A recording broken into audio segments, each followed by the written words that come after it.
The goals you set earlier this year in 2026 are not dead, but something is definitely holding you back. The question is, what is it that's holding you back? As we move into the second half of the year, I want to ask you one simple question.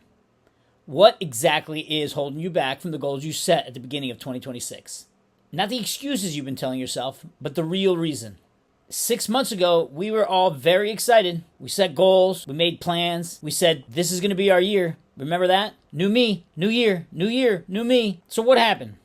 Life got busy, work got stressful, motivation faded as it often does. Your routines just slipped away. But here's the truth. Your progress probably isn't held back by a lack of time, or a lack of knowledge, or even a lack of opportunity. More often than not, it's being held back by the conversation you're having with yourself between your ears. Maybe you started negotiating with your excuses. Maybe you convinced yourself that tomorrow is a better day to start. Maybe you've just become comfortable with being comfortable. Most people don't fail because they set the wrong goals. They fall short because they lowered their standards. They stopped doing the little things that got them excited and the things that got them moving forward in the first place. Goals don't just slip away because life gets hard. Goals disappear because we start to let our standards slip. That's why I want you to take a little bit of time this week and ask yourself these 4 simple questions.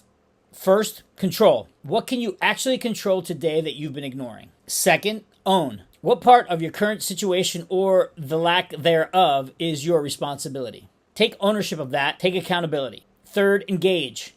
What uncomfortable conversation, workout, habit, or decision have you been avoiding? Finally, execute.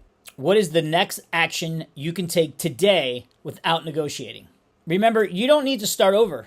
You don't need another Monday. You don't need another motivational quote or another motivational video. You simply need to return to your standards and take action. Start doing the little things that got you excited in the first place. The second half of the year does not belong to the people who have the biggest goals. It belongs to the person who consistently controls what they can, owns their decisions, engages with discomfort, and executes day after day. The second half of this year can still be the strongest part of your year. But it has to start with one decision. So I'll leave you with one final question. What is actually holding you back? Be honest with yourself. Because the moment you're honest with yourself is the moment you can begin moving forward again. So what's the one thing that you've been avoiding that can move you closer to your goals? Drop it in the comments below or send me a private message. I'd love to hear it. Stay disciplined, stay focused, and stay strong. The work continues. That's all for now, and I'll see you on the next video.